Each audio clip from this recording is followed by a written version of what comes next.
एक बज चुके हैं। ये अब वक्त तकरीर सुनने का नहीं, ये वक्त तकरीर खाने का। तो आप तकरीर सुनोगे कि खाओगे? वैसे हजरत बंगाल में लोग पीते कम हैं, खाते सब। जौन वो भी खाएगा, चाय वो भी खाएगा। और हद तो तब होती है जब लोग कहते हैं कि हम बीड़ी भी खाएंगे। तो क्या इरादा है, सुनेंगे कि खाएंगे? वैसे हजरत ये तो अल्लाह का करम है कि रात के 1:15 बजे मुझको कुर्सी और माइक मिल गया, वरना बड़ी बड़ी कॉन्फ्रेंस और बड़े बड़े जलसों में लोग मुझको 2:30-3 बजे के बाद ताजिया बना कर लाते हैं। अभी हुआ था नागपुर में मेरे साथ एक हादसा। ठीक 2:30 बजे लोग मुझको स्टेज पे लाए। क्या देखता हूं, सामने एक चचा कुर्सी पे बैठे पूरा मुंह फाड़ के सो रहे। मैंने पहले उसे जगाया और जगा के कहा, चचा मुझको आपके सोने से तकलीफ नहीं है, या आपकी सोने की स्टाइल से मुझको तकलीफ है। या मुंह फाड़ के क्यों सो रहे हो? उन्होंने कहा, मौलाना रात के 9 बजे जलसा शुरू हुआ है और इस वक्त रात के 2:30 बज चुके हैं। ये दर्जनों शोरा आते रहे, कलाम सुनाते रहे, खतीब आते रहे, तकरीर सुनाते रहे, बीच बीच में नकीब आते रहे, वो मौके का फायदा उठाते रहे। गोया रात के 9 बजे से लेकर 2:30 बजे तक अपने इन दोनों कानों से सुनते रहा। पूरी रात सुनते सुनते ये दोनों कान भर चुके हैं, इसलिए अब मैं डायरेक्ट ले रहा हूं। तो मर्जी आपकी, रात की इस वक्त आप चाहो तो डायरेक्ट लो, या इनडायरेक्ट तो लेना तो आप ही को है। और मैं तो इतना जानता हूं, डायरेक्ट तो वो लोग लेते हैं जो डायरेक्ट वाले होते हैं। अल्लाह का शुक्र है कि हम लोग डायरेक्ट वाले नहीं, हम लोग तो इनडायरेक्ट वाले हैं। जोर से बोलो सुभान अल्लाह। और एक बात मैं पहले क्लियर कर दूं, वैसे मैं किसी को जलील करने का कायल नहीं हूं, और उसको क्या जलील करोगे जो खुद ही जलील हो। अरे ये तो उसी रोज हो गए थे जब अल्लाह के महबूब ने एक एक का नाम पकड़ के मस्जिद नबवी से निकालना शुरू किया था। फला इब्न फला, निकल चल जल्दी कर, निकल चल जल्दी कर, निकल चल जल्दी कर। तो एक ने कहा, मैं जरा यही छुपा के बैठ जाऊं, ये देख थोड़ी ही पाएंगे। अरे तेरा कोई और होगा जो नहीं देखता होगा, मेरा देखने वाला तो ऐसा है कि किस उम्मत का लब हिला, किसका नहीं हिला, ये भी देख लिया करता है। मेरा रसूल मोहताज नहीं है, हम देखें या ना देखें, मदीने से सरकार हमें देख रहे हैं। इसीलिए तो सैयदना सरकार गौसे आजम फरमाती कि मैं पूरी दुनिया को इस तरह देखता हूं जैसे लोग अपनी हथेली पर राई के दाने को देखते हैं। तो अब अंदाजा करो, जब बगदाद के गौस का ये आलम है, तो मदीने वाले मोहम्मदुर रसूलुल्लाह का आलम क्या हो सकता है। इसलिए रात के इस पहर में उसी रसूल को गवाह बना लो, उसी दूर और नजदीक के देखने वाले और सुनने वाले पैगंबर को गवाह बना लो, जिनके लिए खुद बरेली के ताजदार ने कहा हो कि दूर और नजदीक के सुनने वाले वो काने लाले करामत पे लाखों सलाम। और जब लाखों सलाम से रजा का दिल ना भरा, तब यूं बोल पड़े काबे के बदरू तो जा, तुम पे करोड़ों दुरूद, तैबा के शमसुद्दोहा, तुम पे करोड़ों दुरूद, दाफ़े जुमला बला, तुम पे करोड़ों दुरूद, शाफ़े रोज़े जज़ा, तुम पे करोड़ों दुरूद। और या रसूल अल्लाह, और कोई गायब क्या तुझसे नेगा हो भला, जब ना खुदा ही छुपा तुम पे करोड़ों दुरूद। सुभान अल्लाह, सुभान अल्लाह, उसी सुभान रसूल अल्लाह, को माशाअल्लाह। गवाह बना लो, उसी दूर और नजदीक के देखने वाले और सुनने वाले पैगंबर को गवाह बना लो। और एक बार पूरा मजमा अपने नबी के नाम पर अपने दोनों हाथों को उठा लो दोनों हाथ, और मेरे साथ मदीने वाले मुस्तफा को पुकार लो और जोर से बोल दो लब्बैक या रसूल अल्लाह। ऐसे नहीं, और जोर से बोल लब्बैक या रसूल अल्लाह। अल्लाह आपकी इस इश्क को सलामत रखे। अभी इधर की कुर्सियां खाली हो गई,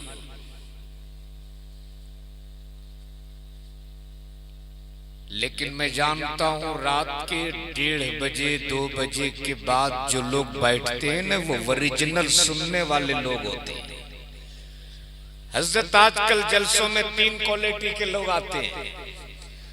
कुछ लोग जलसा देखने आते हैं, कुछ लोग जलसा सूंघने आते हैं, और कुछ ही लोग होते हैं जो जलसा सुनने आते हैं।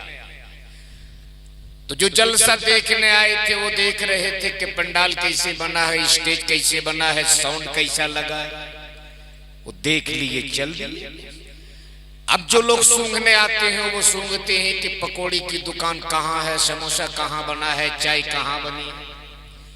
वो खाएंगे नहीं, सूंघ लेंगे, चल। अब जो सुनने के लिए घर से ये नियत लेके चलते हैं कि हम मजा के लिए नहीं, अल्लाह और उसके रसूल की रजा के लिए जा रहे हैं। अब वो ओरिजिनल लोग इस वक्त बैठे। अच्छा एक बात बताओ, आपके यहाँ लोग खेती करते कि नहीं करते?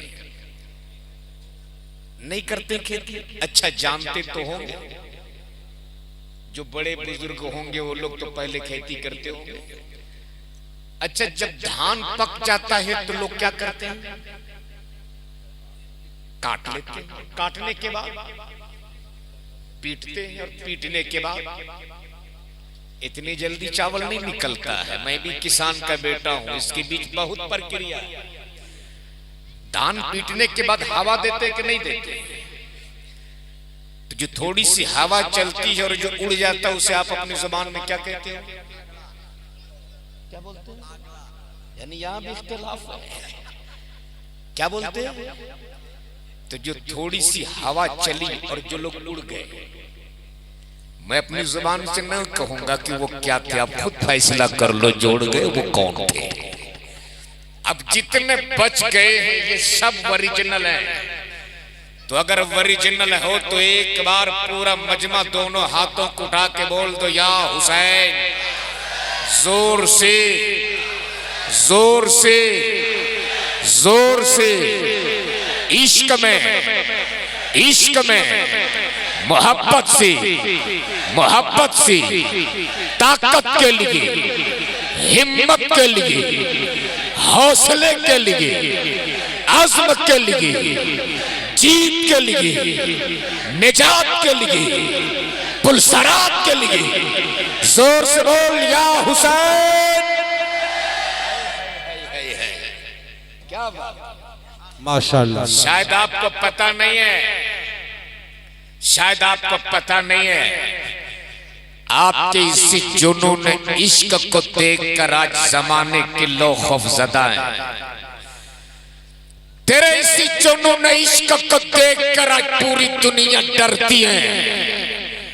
और जब वो लोग तेरे घर के करीब तेरी गलियों से गुजरते हैं तो तेरे इसी जुनून इश्क को देखकर आपस में बातें करते हैं कि ये कौन लोग हैं जो न सर्दी देखते न गर्मी, न धूप देखते न बरसात, न इन्हें भूख लगती न प्यास, न ये दिन देखते न रात। जब पूरी दुनिया 1 बजे के बाद चैन की नींद अपने बिस्तर पे ले रही, ये किसके इश्क में जाग रहे हैं?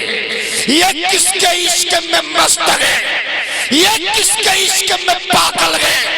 तब उन्हीं में से कोई कहता ये वो लोग हैं जिन्होंने मोहम्मद अरबी का कलमा पढ़ा है। तब वो लोग कहते क्या इन्होंने जिस नबी का कलमा पढ़ा अपने उस नबी को देखा भी? जवाब मिलता नहीं। न इसने अपने नबी को देखा, न नबी के जलवे को देखा, न नबी के तलबे को देखा, न नबी के जिस्म अतहर को देखा, न नबी के रूबे अनवर को देखा।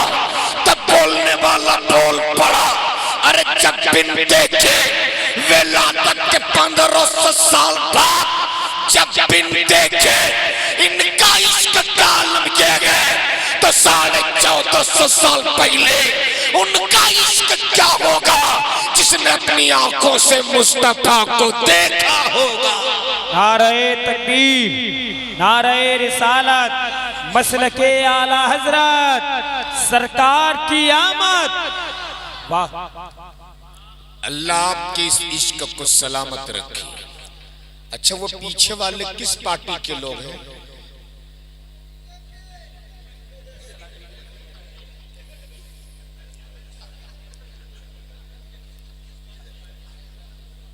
आप समझ सकते हैं, मैं बताऊंगा नहीं तो इनको बता दीजिए कि अगर ये किसी दूसरे दल का है तो उधर ही खड़े रहे, और अगर ये हमारे दल के हैं तो करीब आकर बैठ जाए, इसलिए कि हमारा दल छोटा ही सही लेकिन है बड़ा दबंग।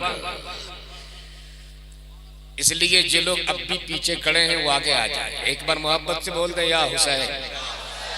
असल में बहुत देर से मैं बैठा था यहाँ पर और बैठे बैठे पीछे वाले को देखते रहा। देखते देखते एक बात याद आ गई। अगर इजाजत तो हजरत तो बता दो। अल्लाह, एक आदमी के यहाँ 2 चोर घुसा। कितना? अरे बोलो ना। इत्तेफाक से एक चोर का नाम था अब्दुल रज़्ज़ाक, दूसरे चोर का नाम था अब्दुल सत्तार। अगर यहाँ किसी का नाम हो तो माफ कीजिए, इसलिए कि अभी मुझे तकरीर के बाद रात ही में निकलना भी। वो दोनों चोर इतने चालाक थे कि रात होने से पहले पहले शाम ही में घर घुस गए।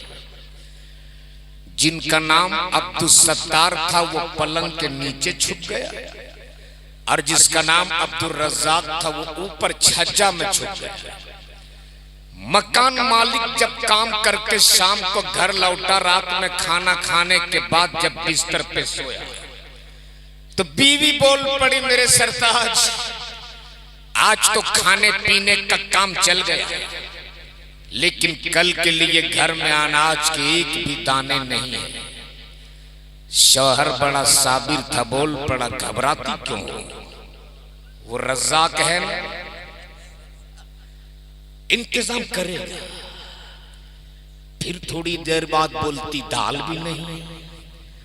शौहर बोला, घबरा मत, वो रज़्ज़ाक है, इंतजाम करेगा। फिर कुछ देर बाद बोलती, सुबह उठने के बाद फौरन आपको चाय चाहिए, आज तो घर में चाय की पत्ती भी नहीं। शौहर बोला, रे घबराती क्यों हो? वो रज़्ज़ाक है ना, इंतजाम करेगा।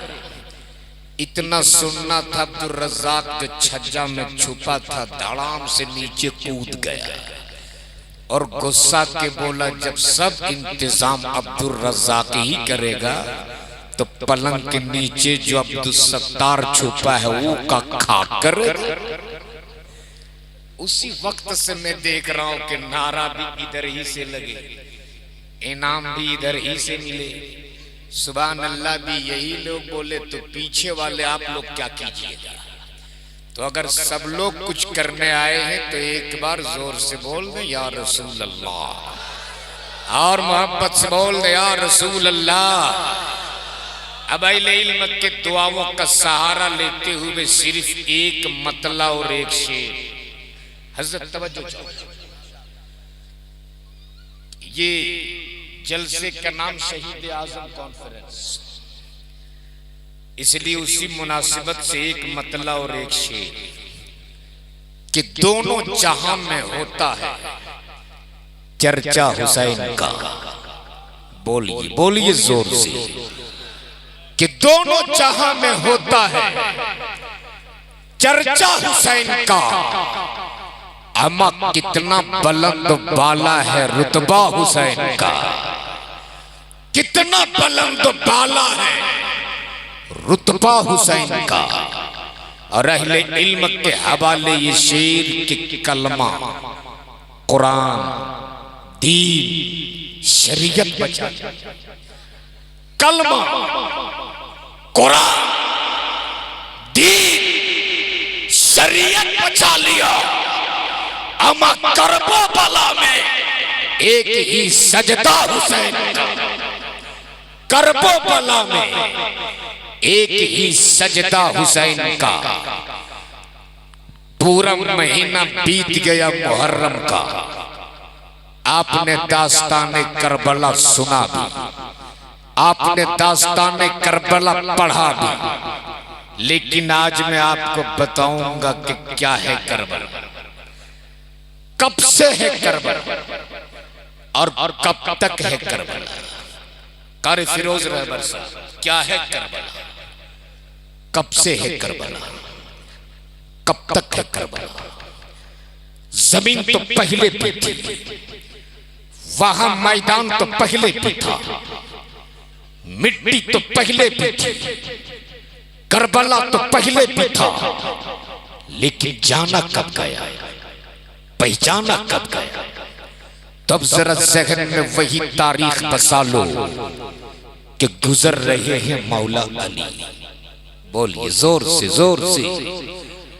मैदान करबला का, जैसे ही मैदान करबला में पहुंचे हैं मौला अली, घोड़े के पुष्ट से जमीन पर उतरे और उतरने के बाद एक हसरत भरी निगाह डाली थी मैदान करबला, और भर्राई हुई आवाज में कहा था कि यही वो मैदान है जहां मेरा लख्त जिगर आएगा, यही वो मैदान है जहां मेरे शहजादों का खून गिरेगा। और पहचाना उस रोज गया करबला जब सैयदना जिब्रील अमीन ने खाके करबला को उठाकर मुस्तफा के दस्ते करम पे रखा था और अर्ज किया था, या रसूल अल्लाह, जिस रोज ये मिट्टी खून बन जाए,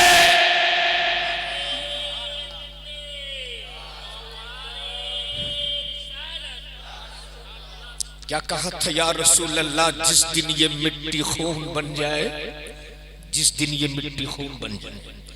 अब जरा यही रुक कर पढ़े लिखे लोगों की तवज्जो चाहो कि लहू तो बहुत बाद में गिरा है करबला,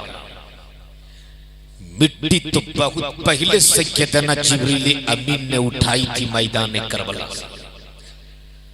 उस वक्त सैयदना जिब्रील अमीन ने करबला की मिट्टी उठाई थी जब बचपना था हुसैन मुज्तबा का।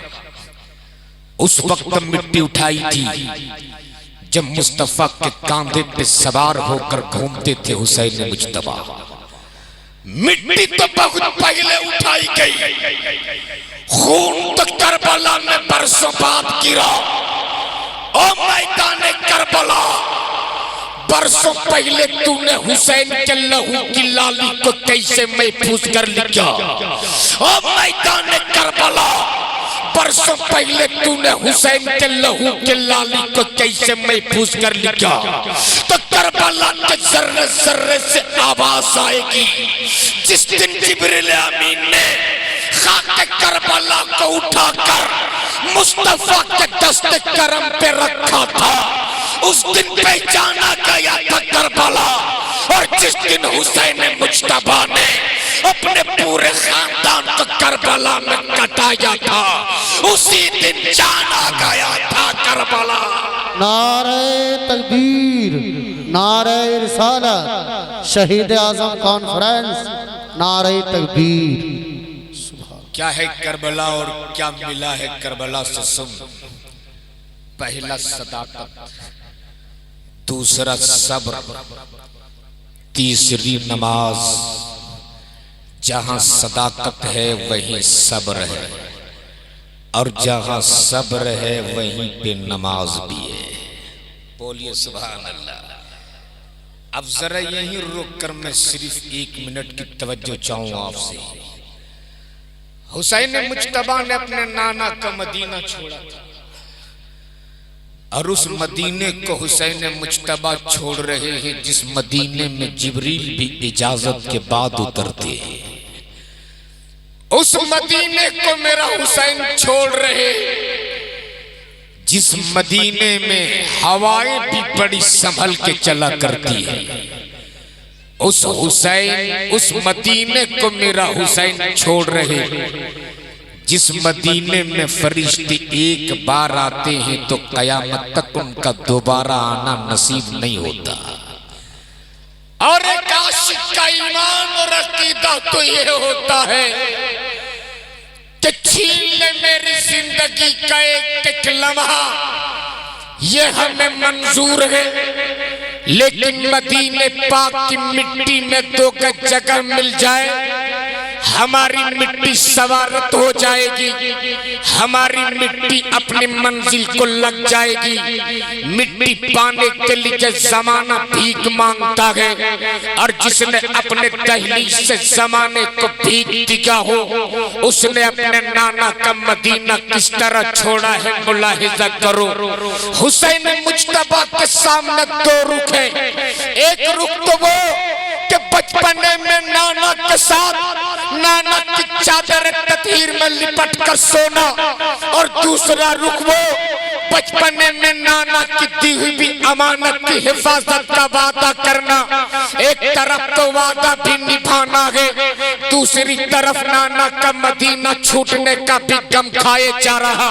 लेकिन देख मेरे हुसैन ने किस तरह अपने नाना का मदीना छोड़ा है। बचपना था हुसैन मुज्तबा का, कौनैन के ताजदार ने हुसैन मुज्तबा को अपनी गोद में बैठाया था और कहा था, बेटा हुसैन आज मैं तुम्हें एक अमानत देना चाहता हूँ, क्या तुम मेरी इस अमानत की हिफाजत करोगे? हाँ नाना करूँगा। बेटा हुसैन इस अमानत की हिफाजत के लिए तुझे मदीना छोड़ना पड़ेगा। नाना छोड़ दूंगा। हुसैन इस नाना की अमानत की हिफाजत के लिए तुझे औलादों की कुर्बानी देनी पड़ेगी। हाँ नाना दूंगा, हाँ नाना अपनी औलादों को कटाऊंगा, लेकिन आपकी अमानत की कत्ल नहीं होने दूंगा।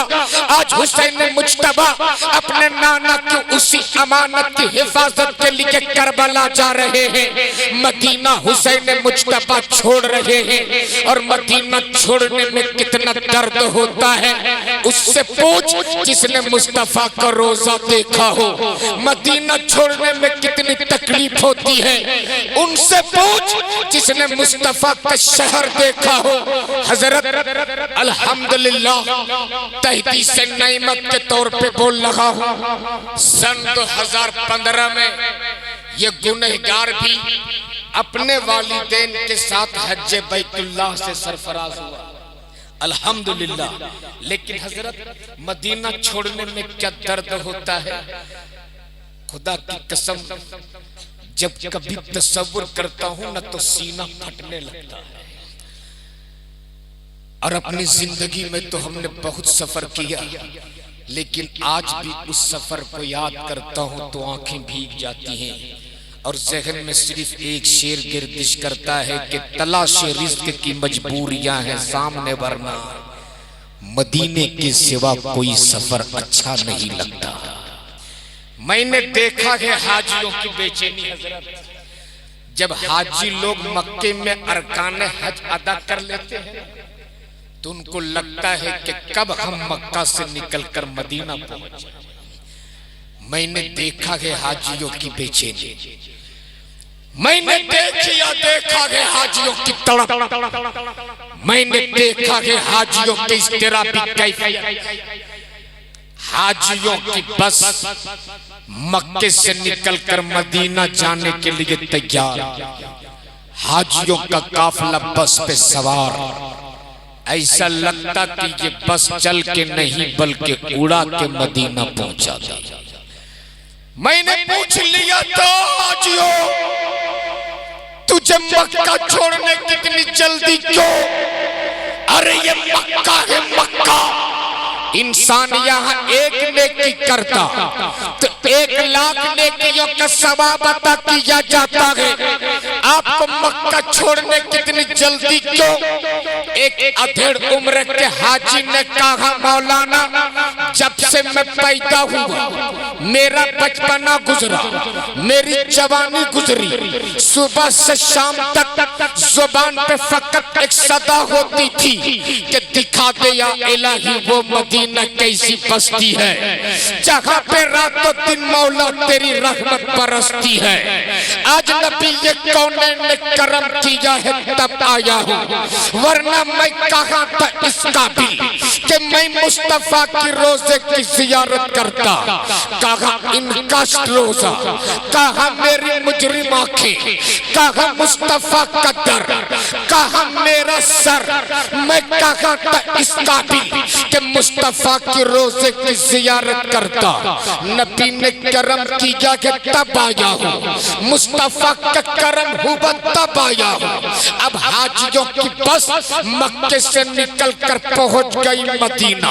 हाजियों ने सामान लिया, बस से नीचे उतरे, होटल के अंदर गए, जिस्म पर साफ सुथरा लिबास है, उसके बावजूद भी पहले गुस्ल किया, नया लिबास पहना, आंखों में सुरमा डाला, सर पे नई टोपी डाली, होटल से नीचे उतरे। अब जब चले हैं मुस्तफा की रोजे की तरफ, जब चले हैं मुस्तफा के गुंबद खजरा की तरफ, तो धीरे धीरे आहिस्ते आहिस्ते रुक रुक कर कदम बराबर बराबर रखते मैंने पूछ लिया, ओ हाजियों आप जब मक्के में थे तो लगता था मदीना कब पहुंच जाए, अरे आप आ चुके हो मदीना। वो देखो मुस्तफा का रोजा सामने है, वो देखो गुंबद खजरा के जलवे सामने है, अब तुम धीरे धीरे क्यों जाते हो, आहिस्ते आहिस्ते क्यों चल लगे हो, रुक रुक कर क्यों चलते हो? तब हाजियों ने कहा था, मौलाना क्या आपने इमाम इश्क मोहब्बत को पढ़ा नहीं? आला हजरत फरमाते कि हरम की जमीन और कदम रख के चलना, अरे सर का मौका है ओ जाने वाले। मुस्तफा ने करम किया कि तब आ गया हो, नबी ने करम किया कि तब आ गया हो। जिसे चाहा अपना बना लिया, जिसे चाहा दर पे बुला लिया। ये बड़े करम के हैं फैसले, ये बड़े नसीब की बात है। मुस्तफा ने करम किया तब आया हो। अब हाजियों का काफिला बाबू सलाम से अंदर दाखिल हुआ, मुस्तफा के रोजे पे पहुंचा, सलात सलाम का तोहफा पेश किया। अब हाजियों का मामूल के कभी रियाजुल जन्ना में नमाज पढ़ती, कभी असहाबे सुफ़ा के करीब नमाज पढ़ती, कभी सुतून अबी लुबाबा के सामने नमाज पढ़ती। हफ्ता दिन कैसे बीत गया पता ही नहीं चला। एक दिन ऐलान होता, कल इतने हाजियों को मदीना छोड़ देना है, इंडिया वापस लौट जाना है। जैसे ही ऐलान सुना कल मदीना छोड़ना है, रात भर पर बिस्तर पे नींद नहीं आई, करवटें बदलते रहा। फजर की अजान हुई, ऐलान होता मुस्तफा के रोजे पे आखिरी सलामी पेश करो। फ्लाइट का टाइम करीब है, हाजियों का काफिला मुस्तफा के रोजे पर आखिरी सलामी अर्ज करते। आलम ये कि मुस्तफा के रोजे से ये दिल पलटने को तैयार नहीं, मुस्तफा के रोजे से ये कदम लौटने को तैयार नहीं। ऐलान होता हाजियों जल्दी करो वरना आप छूट जाओगे। आपकी बस आपके होटल के सामने लगी है। मैंने देखा हाजियों का काफिला बस पे सवार है। जब बस चलने लगे एयरपोर्ट की तरफ तो हाजी पलट पलट के गुंबद खजरा की जानिब देखते, कभी खिड़की से सर निकाल के मुस्तफा के रोजे की तरफ देखते। और इस कदर हाजियों का काफिला रोता कि अगर उसका बाप भी मर जाए तो इतना ना रोए, अगर माँ का भी इंतकाल हो जाए तो इतना ना रोए, अगर बेटा भी मर जाए तो इतना ना रोए। मैंने पूछ लिया, ओ हाजियों आखिर इस कदर तुम क्यों रोते हो, तेरी आंखों में आंसू क्यों? तब हाजियों ने कहा था मौलाना मुस्तफा का रोजा छूट रहा इसलिए रो रहा हूँ, नबी का शहर छूट लिया इसलिए रो रहा हूँ, फुरकत तैयबा ने मुझको रोने पे मजबूर किया। मैंने कहा हाजी साहब आप मदीने में कितने दिन रुके? हाजियों ने कहा 8 दिन। मैंने कहा हाजी साहब क्या मदीने में आपके अब्बा का घर है? कहा नहीं। आपकी अम्मी का घर? कहा नहीं। आपके नाना का घर? कहा नहीं। मैंने कहा हाजियों जरा सीने पे हाथ रखकर बताओ आप मदीने में सिर्फ 8 दिन रुके तब आपका मदीना छोड़ने में इतना दर्द होता? ईमान से बोलो, जो हुसैन पैदा हुए मदीने में, जिस हुसैन के बाबा का घर मदीने में, जिस हुसैन के अम्मी का घर मदीने में, जिस हुसैन के नाना का घर मदीने में, ईमान से बोलो उस हुसैन को मदीना छोड़ने में कितना दर्द हुआ होगा। लेकिन मेरा हुसैन सब्र और इस्तिकामत का पहाड़ बनकर पूरी दुनिया को बता दिया कि अगर मुसीबत घेर ले घबराना मत, इसलिए कि जगह जगह हुसैन है, वहाँ वहाँ सब्र है, और जगह जगह सब्र है वहाँ वहाँ हुसैन है। वाह वाह वाह, नारे तकबीर, नारे रिसालत, या हुसैन, या हुसैन, नारे तकबीर, नारे रिसालत। वाह माशाअल्लाह। जहां जहां हुसैन है वहां वहां सब्र है, और जहां जहां सब्र है वहां वहां हुसैन है। अब आओ हुसैन मुज्तबा अपने नाना का मदीना छोड़ रहे हैं। हजरत एक वक्त था जब हुसैन मुज्तबा मदीना छोड़ के मक्का जा रहे और मक्का से करबला जा रहे, और एक वक्त वो था जब मेरे मुस्तफा मक्का छोड़कर मदीना जा रहे। एक वक्त ये कि हुसैन मुज्तबा मदीना छोड़ के करबला जा रहे, और एक वक्त वो जब मेरे मुस्तफा मक्का छोड़ के मदीना जा रहे। तवज्जो चाहूं, सफर दोनों ने किया, सफर मुस्तफा ने भी किया, सफर हुसैन मुज्तबा ने किया, लेकिन दोनों के सफर का तेवर ये कि मुस्तफा जाने रगबत मक्का छोड़कर मदीना जा रहे थे इस्लाम फैलाने के लिए, और हुसैन मुज्तबा मदीना छोड़ के करबला जा रहे थे इस्लाम बचाने के लिए, इस्लाम बचाने के लिए। तवज्जो चाहूं 2 मिनट के लिए, पूरा मजमा एक बार दोनों हाथ उठा के बोल दो या हुसैन, और मोहब्बत से बोलिए या हुसैन। आज कुछ लोग कहते कि हुसैन करबला में पानी के मोहताज थे, मैं कहता हूं जालिम, मेरा हुसैन तो बहुत बड़ी चीज है। अगर 6 महीने के मासूम अली असगर करबला की तपती हुई धरती पे सिर्फ एड़ी रगड़ देते तो करबला का चट्टान भी अपना कलेजा निचोड़ निचोड़ के पानी निकाल देता। जोर से बोलिए, जोर से। और मैं तो कहता हूं नहर फुरात, मातम कर तू अपने आप में, वरना अगर अली असगर का लब तुझ पे लग गया होता तो तेरा भी मर्तबा जमजम से कम नहीं होता। और दुनिया की तारीख और हिस्ट्री तो ये रही है, जब जब ये पानी बरसा है तब तब ये पानी जीता है, इंसान हारा है। यही पानी जब जब उत्तराखंड में बरसा तो पानी जीता है, इंसान हारा है।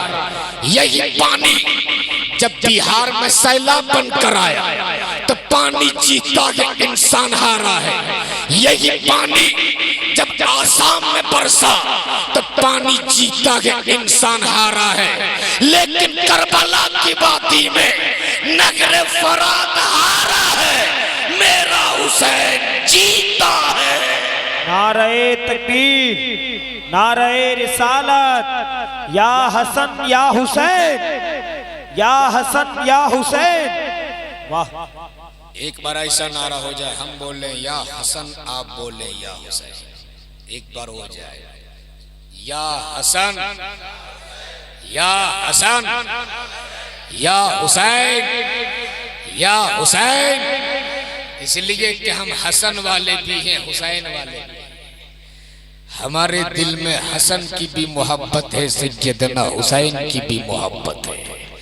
और एक बार पूरा मजमा जोर से बोल दे, या अली। यार मौला अली के नाम में इतनी गर्मी है कि बर्फीली हवाओं में भी अली का नाम ले लो तो जिस्म से पसीना आने लगता है। इसलिए कि आज भी मौला अली का नाम सुनने के बाद कहीं दीवार हिलती है, कहीं दर कांप जाता है। अली का नाम सुन के अब भी खैबर कांप जाता है। और फौलाद का दिल, पत्थर का जिगर, सब पारा पारा होता है जब नाम अली का लेता हूं, मैदान हमारा होता। उसी मौला अली, ये कौन है मौला अली? कौन है मौला अली? मौला अली की हुकूमत एक मुल्क में नहीं बल्कि कई मुल्कों पर थी। लेकिन सादगी का आलम ये था कि टूटी हुई चटाई पर बैठते थे मौला अली और सूखी रोटियों को पानी में भिगो भिगो कर खाते थे मौला अली। आज हजरत अगर किसी की हुकूमत एक मुल्क में हो जाए तो 56 इंच के पेट पर 20 लाख का कोट पहने। इशारे में समझो, मैं उन इक़्तिदार की कुर्सी पर बैठने वालों की आंखों में आंखें डाल के कहता हूं कि अगर हुकूमत सीखनी हो तो मौला अली से सीख ले। जोर से बोल दो, सुन, मौला अली की हुकूमत एक मुल्क में नहीं बल्कि कई मुल्कों पर थी। लेकिन सादगी का आलम ये कि टूटी हुई चटाई पर बैठते थे और सूखी रोटियों को पानी में भिगो भिगो कर खाते थे। एक दिन एक फकीर मौला अली के पास बोल पड़ा, बाबा कुछ खाने को मिलेगा? मौला अली फरमाते कि अगर सूखी रोटी खाना है तो दस्तरखान पे बैठिए, और अच्छा खाना चाहिए तो उस सामने दरवाजे पे दस्तक दी। फकीर फकीर था, बोल पड़ा, बाबा पूरी जिंदगी तो गुजार दी मैंने इसी सूखी रोटी, आज सूखी रोटी नहीं, जरा अच्छा खाना चाहिए। मौला अली फरमाते, जा सामने दरवाजे पे दस्तक दी। फकीर ने दरवाजे पे दस्तक दिया। थोड़ी देर के बाद दरवाजा खोला और दरवाजा खोलने वाला कोई और नहीं, मुस्तफा के नूर आए, सैयदा फातिमा के दिल के चैन, वही करबला वाले सैयदना इमाम हुसैन। जोर से जैसे ही हुसैन मुज्तबा ने दरवाजा खोला, फकीर की नजर हुसैन मुज्तबा के चेहरे पे। हुसैन मुज्तबा के खूबसूरत चेहरे को देखकर फकीर बोल पड़ा, हुसैन तुम ही शबीह पैगंबर हो ना? हाँ। हुसैन तुम ही तो से पैगंबर के सवार हो ना? हाँ। ए हुसैन तुम उसी सखी बाप के बेटे हो ना जिनकी सखावतों की कसमें पूरी दुनिया खाती है? हुसैन मुज्तबा फरमाते, हाँ। हुसैन तुम उसी सखी माँ के लगते जिगर हो ना जिसने पानी से सेहर कर लिया, पानी से इफ्तार कर लिया और सामने की रोटी मांगने वाले को दे दी? हुसैन मुज्तबा फरमाते, हाँ। तब फकीर बोल पड़ा, हुसैन आज उसी सखी बाप के बेटे के सामने, उसी सखी माँ के लगते जिगर के सामने, उसी सखी नाना के नवासे के सामने ये फकीर अपना खाली दामन लिए खड़ा है, अपनी खाली झोली लिए खड़ा है। हुसैन मेरे खाली दामन को भर दो ना, मेरी खाली झोली को भर दो ना। फकीर मांगते गया, सखी बाप का सखी बेटा उसके दामन को भरते गया। सायल सवाल करते गया, सखी बाप का सखी बेटा उसके सवाल को पूर्ण करते गया। जब फकीर का दामन भर गया, फकीर की झोली भर गई, फकीर घर से बाहर निकला, निकल के फिर अंदर आया और आने के बाद बोल पड़ा, ए हुसैन ये वही चौखट है ना जगह हर मांगने वाले को मांगने से भी ज्यादा अता किया जाता है? हुसैन मुज्तबा फरमाते, हाँ। तब फकीर ने कहा, तो हुसैन मैंने देखा है तेरे घर के बाहर एक गरीब इंसान टूटी हुई चटाई पे बैठकर सूखी रोटियों को पानी में भिगो भिगो कर खा रहा। हुसैन उसके भी दामन को भर दो ना, उसकी भी झोलियों को भर दो ना। इमाम फरमाते, कौन कहाँ बैठा है? चल मैं उसके भी दामन को भरूंगा, उसकी भी झोली को भरूंगा। फकीर आगे आगे, आका हुसैन पीछे पीछे, सायल आगे आगे, आका हुसैन पीछे पीछे घर से बाहर निकले और निकलने के बाद उस सायल ने जमीन पर बैठा एक शख्स की जानिब उंगली का इशारा किया और कहा, हुसैन देख वो गरीब बैठा है, देख वो फकीर बैठा है। जैसे ही हुसैन मुज्तबा की नजर पड़ी, आंखें फटी की फटी रह गई, दिल तड़प उठा और बरजस्ता बोल उठे, अरे सायल जिसको तुम फकीर समझ रहा है ये कोई फकीर नहीं, मेरे घर के मालिक मेरे बाबा हजरत मौला अली बैठे हैं।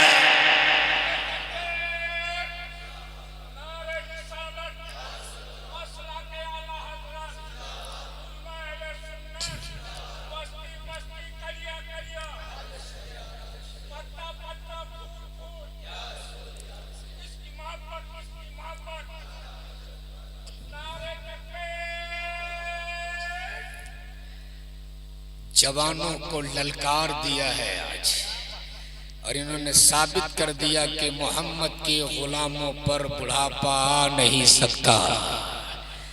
जब 70 साल के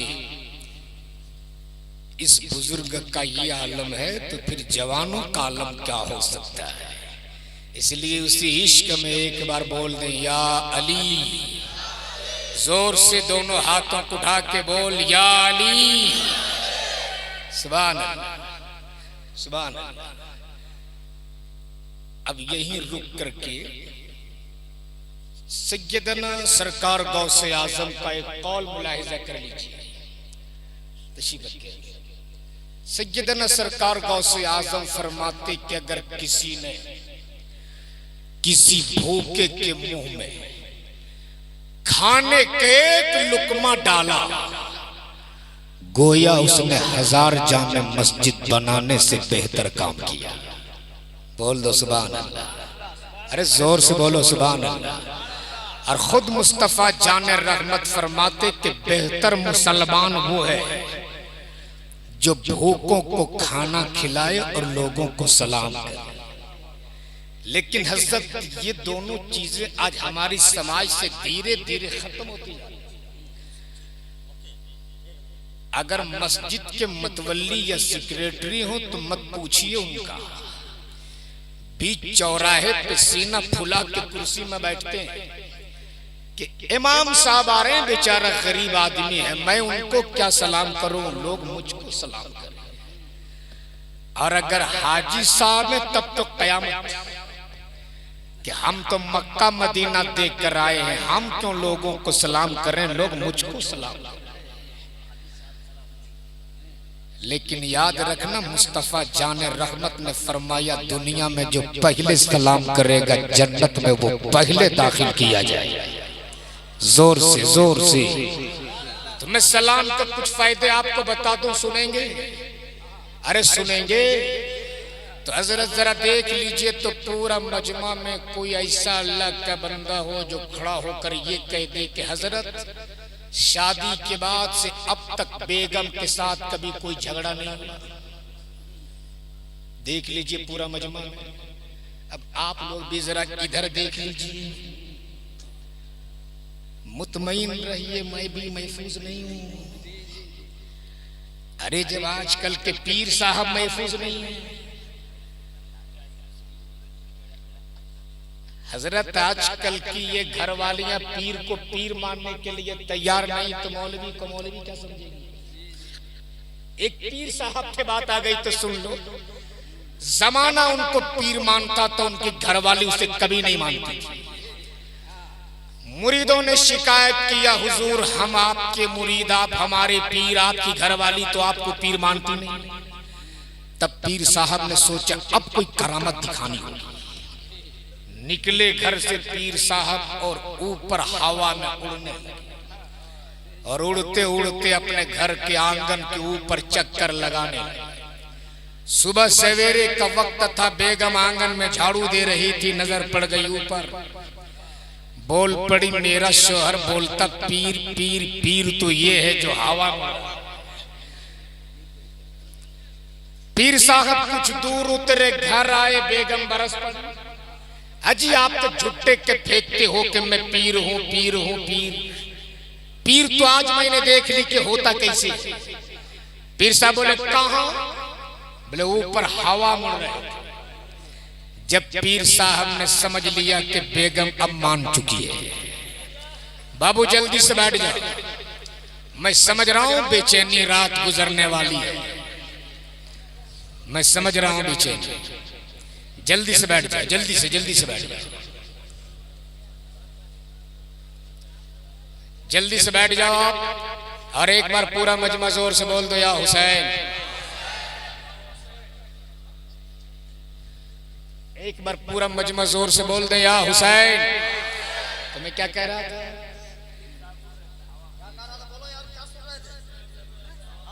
हवा बोल रहे थे पीर साहब। अरे माशाल्लाह, जब आप जैसे लोगों की क़यादत हो तो लोग ज़हीन नहीं होंगे। जब मुक्तदा ऐसा हो तो मुक्तदी फिर कैसा हो? सुभान अल्लाह। जल्दी से बैठ जाओ।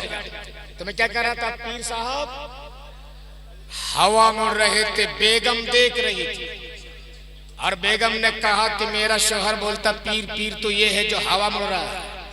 पीर साहब कुछ दूर उतरे, घर आए, बेगम बरस पड़ी, अजी आप तो झुट्टे के फेंकते हो कि मैं पीर हूं पीर तो आज मैंने देख ली। बोले कहां? बोले ऊपर हवा मुड़ रही थी। जब पीर साहब को यकीन हो गया कि बेगम मान चुकी है, तब धीरे से पीर साहब ने कहा तूने मान लिया ना वो पीर थे? बोले बिल्कुल मान लिया वो पीर थे। बोले 100% तूने मान ली ना वो पीर थे? बोले 100 नहीं 110% मान ली वो पीर थे। जब पीर साहब को यकीन हो गया कि बेगम मान चुकी है, तब धीरे से बोले अरे पगली वो तो मैं ही था। तब बीवी बोली अच्छा इसीलिए तो टेढ़े टेढ़े उड़ रहे थे। भैया जमाना मान लेगा, ये बला नहीं मानने वाली। अच्छा हजरत मानती क्यों नहीं इस्माइल से? ये भी एक बड़ा आदमी है। तो सुनो, एक नुस्खा लेकर जाओ, कभी बेगम के साथ झगड़ा नहीं हो। सुनोगे नुस्खा? सुनोगे? तो नुस्खा ये था, हजरत के खतीब ने तकरीर किया कि बस घर जाना, उसके खाने की तारीफ कर देना, झगड़ा कभी नहीं होगा। नौजवान तकरीर सुना, घर गया, फजर की नमाज पढ़ा, सो गए। बेगम दोपहर में दस्तरखान लगा के इंतजार कर रही, मेरे सरताज उठिए, खाना तनावल फरमा लीजिए। जैसे ही शोहर दस्तरखान पर बैठा, रात वाली तकरीर याद थी, सोचा आजमा लिया जाए। जैसे ही पहला लुकमा मुंह में डाला, बोले सुभान अल्लाह, अल्लाह उस हाथ को सलामत रखे जिसने ये सब्जी बनाई। दूसरा लुकमा मुंह में डाला, बोले अल्हम्दुलिल्लाह, अल्लाह उस हाथ को सलामत रखे जिसने ये दाल बनाई। इतना सुनना था, बेगम का पारा चढ़, धीरे से किचन के अंदर गई, मोटा सा बेलन लेके बाहर निकली और दो चार पीठ पे डाल दी। नौजवान ने सोचा तकरीर का गलत रिएक्शन, बोला अरे नादान, में तो तेरे खाने की तारीफ कर रहा, तू मुझे मार रही।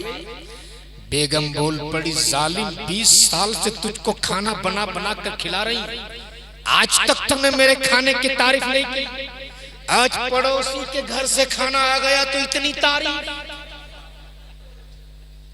तो याद रखना, जमाना मान लेगा, घर वाले नहीं मानेंगे। अब जरा पढ़े लिखे लोगों की थोड़ी देर तवज्जो। हजरत मौला अली और सैयदा फातिमा में झगड़ा नहीं, तवज्जो, झगड़ा नहीं, बातों बातों में कुछ बात हो। सैयदा फातिमा के दिल में थोड़ी सी तकलीफ पहुंची, और जब किसी बेटी को ससुराल में तकलीफ पहुंचती है ना, तब उसको बाबा का प्यार याद आता है।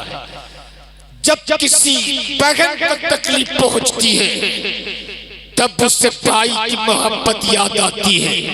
सैयदा फातिमा को याद आ गई मुस्तफा, और सैयदा फातिमा ने सोचा बाबा का चेहरा देख लूंगी, दिल में जो तकलीफ पहुंची है दूर हो जाए। इसलिए कि मुस्तफा का चेहरा वो चेहरा है, अगर बीमार देख ले तो शिफा पा जाए, मरीज देख ले तो सेहतमंद हो जाए, दुखियारा देख ले तो सुख पा जाए, अभागन देख ले तो मुकद्दर का सिकंदर हो जाए। सैयदा फातिमा ने सोचा बाबा का चेहरा देख लूंगी, दिल में जो तकलीफ पहुंची है दूर हो जाए। सैयदा फातिमा मौला अली के घर से निकलकर चली है मुस्तफा के दर की तरफ। जैसे ही सैयदा फातिमा मुस्तफा के दर पे पहुंची, नबी कौनैन के घर का दरवाजा बंद है। सैयदा फातिमा ने कुंडी बजाई, अंदर से आवाज आती, कौन कौन? सैयदा फातिमा ने कहा बाबा, आपकी बेटी फातिमा, मुस्तफा जान रहमत फरमाते। कौन फातिमा? क्या कहा? कौन फातिमा? आज उस फातिमा के बारे में मुस्तफा पूछ रहे, कौन फातिमा?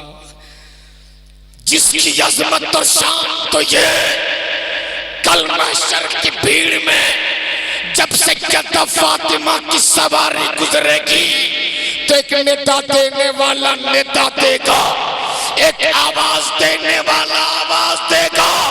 ओ मैदान महशर वालों, अपनी अपनी निगाहें झुका लो, नबी की बेटी फातिमा की सवारी गुजरने वाली है।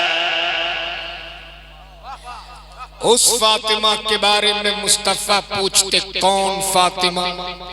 तब सैयदा फातिमा ने कहा बाबा, हसन की अम्मी फातिमा। मुस्तफा जाने रहमत फरमाते, कौन हसन? कौन हसन? बाबा, हुसैन की अम्मी फातिमा। नबी रहमत फरमाते, कौन हुसैन? कौन हुसैन? उस हुसैन के बारे में मुस्तफा पूछ रहे, कौन हुसैन जिसको कांधे पर बैठा कर मुस्तफा मदीने में घूमते रहे।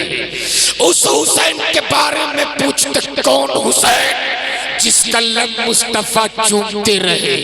उस हुसैन के बारे में पूछते कौन हुसैन जिसकी अजमत और शान खुद मुस्तफा ने बयान किया।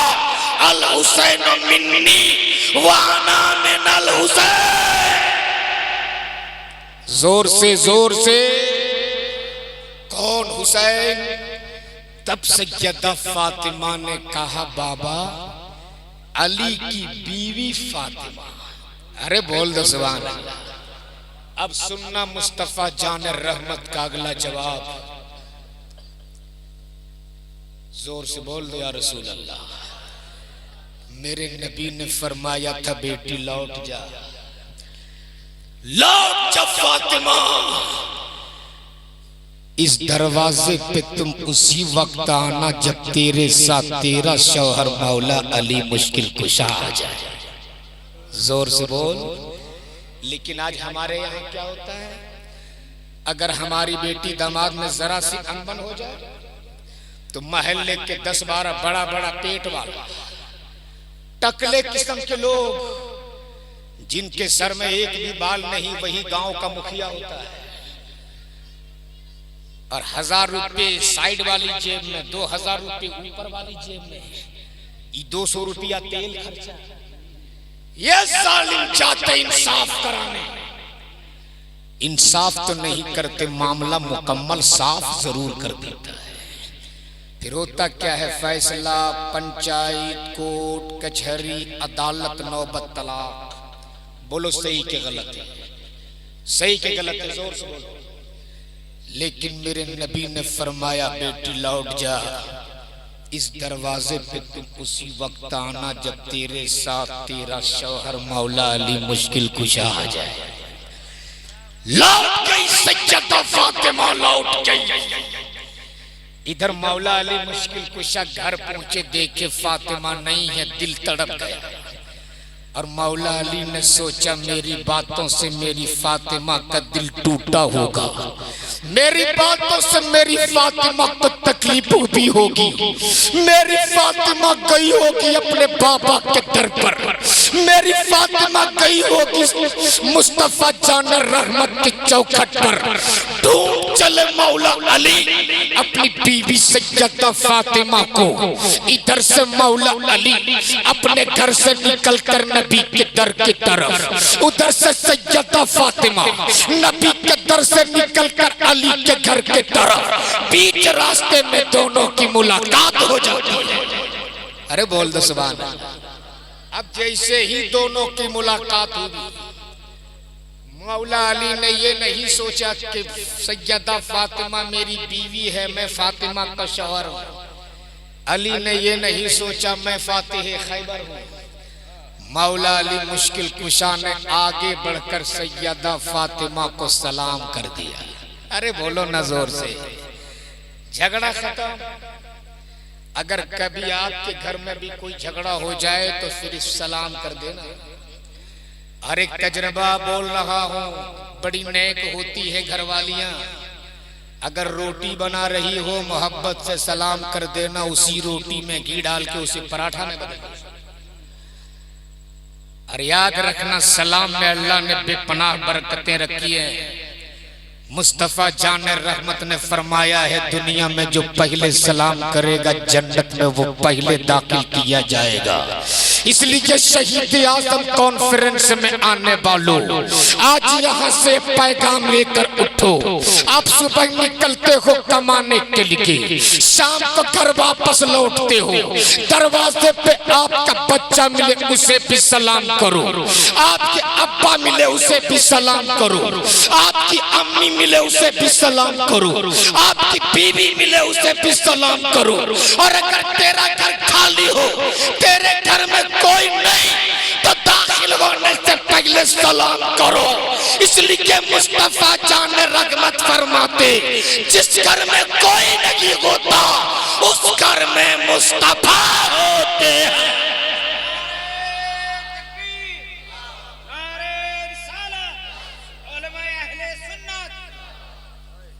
सलाम को आम करो। मौला अली मुश्किल कुशा ने आगे बढ़कर सैयदा फातिमा को सलाम कर दिया। सैयदा फातिमा ने आगे बढ़कर मौला अली के दस्ते करम को चूम लिया। जैसे ही सैयदा फातिमा ने मौला अली के दस्ते करम को चूमा है, मौला अली ने आगे बढ़कर सैयदा फातिमा के जुल्फों को चूम लिया।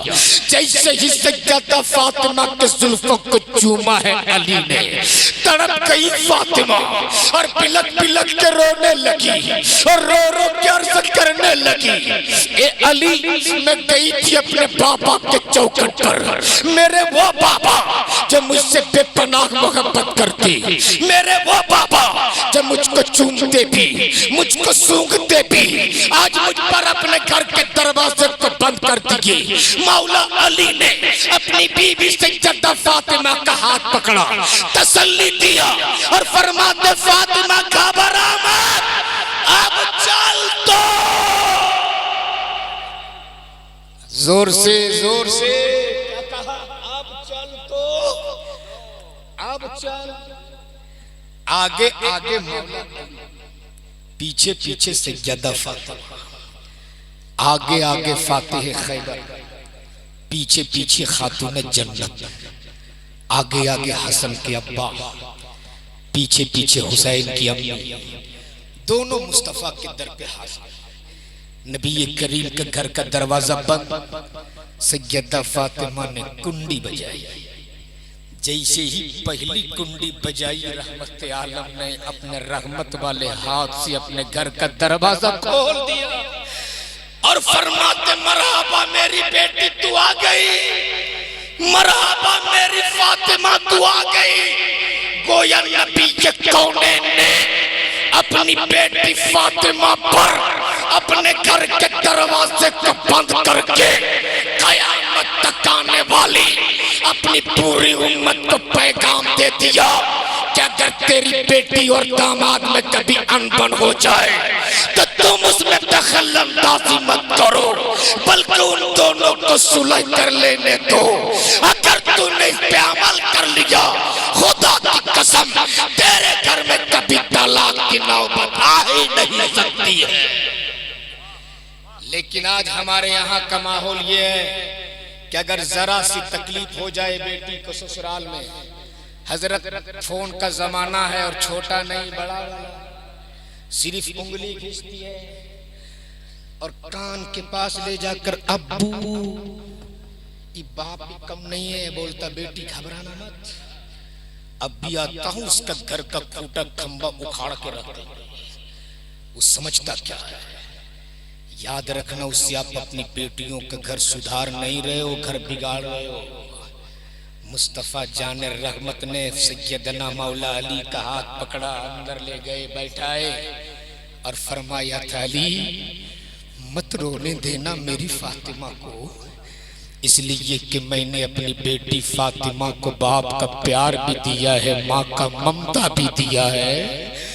मत रोने देना मेरी बेटी को, इसलिए कि जब मेरी फातिमा रोती है ना तो अली मुझको तकलीफ होती है, मुझको ये समझाने का अंदाज है। लेकिन आज हजरत माहौल तो ये है, हर घर में सास और बहू का झगड़ा, बोलो होता है कि नहीं होता हर घर में। लेकिन मेरी माँ बहनों, अगर आप भी सुन रही हो तो ये नुस्खा लेकर के जाओ, जिस दिन घर की बहुएं अपने सास और ससुर को माँ बाप का दर्जा देना शुरू कर दें, और जिस दिन घर के सास ससुर अपनी बेटी को पुतोह नहीं बल्कि बेटी का दर्जा देना शुरू कर दे, उस दिन उस घर में झगड़ा नहीं बल्कि वो घर जन्नत का नमूना बनता हुआ नजर आए।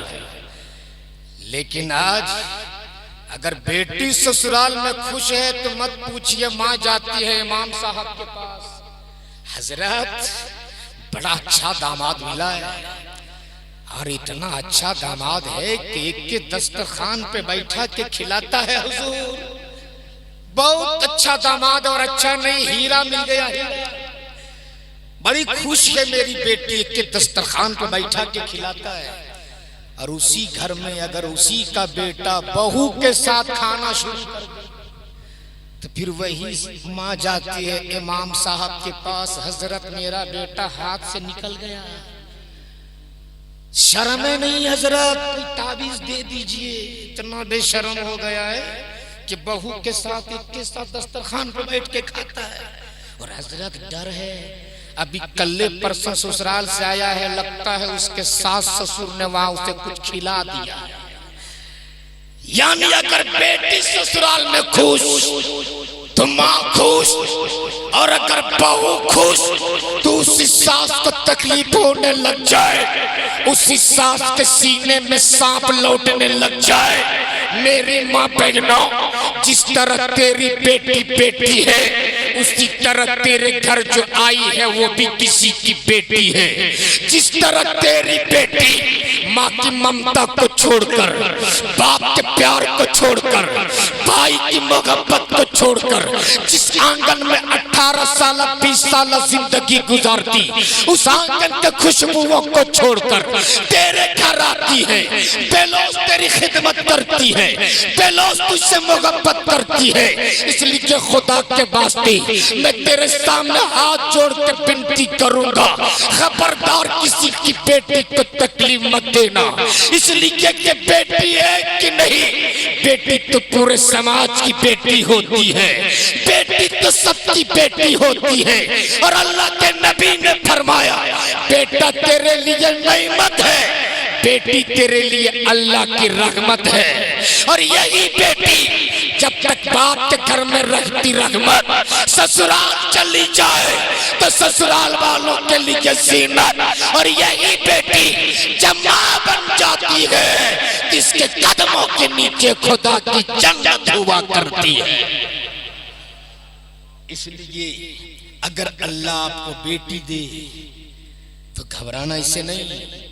और मैं सास ससुर से भी कहूंगा, अपनी बेटी को सास ससुर का दर्जा मत दो, बहू का दर्जा नहीं बल्कि बेटी समझकर अपने घर में रखो। इंशाअल्लाह तेरा घर जन्नत का नमूना बनता हुआ नजर आएगा। शहीद आजम कॉन्फ्रेंस में आने वालों, मुबारकबाद के लायक हो आप कि कल करबला में हुसैन मुज्तबा ने अपना सब कुछ कटाया था।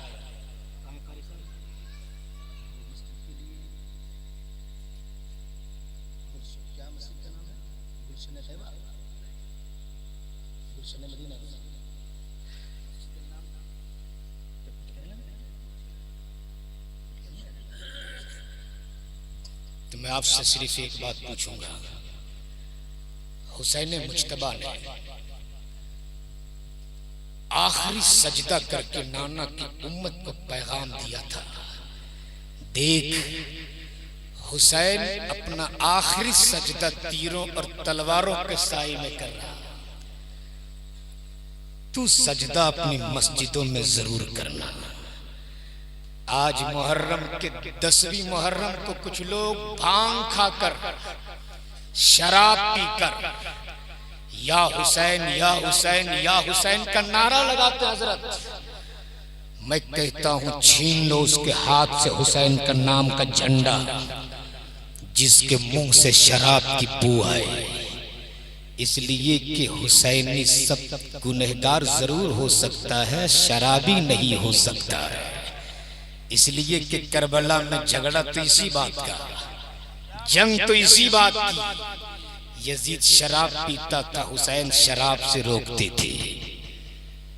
और मौला अली फरमाते कि शराब की एक बूंद, कितनी बूंद, कितनी बूंद, एक बूंद अगर समंदर में गिर जाए, किसी का कौल है कि कुआं में गिर जाए। मौला अली का तकवा देख, फरमाते शराब की एक बूंद अगर समंदर में गिर जाए, फिर वो समंदर सूख जाए, उसके बाद उसमें घास जन्म ले, और कोई कहे अली इस घास को अपने घोड़े को खिला दो, तो मौला अली फरमाते अली उस घास को अपने घोड़े को भी नहीं खिलाएगा। शराब के वो भी समंदर में, उस पर भी सूख जाए, फिर घास जन्म ले। मौला अली फरमाते अली उस घास को अपने घोड़े को भी खिलाना गवारा नहीं करेगा। आप कैसे अली वाले हो? आप कैसे हुसैन वाले हो?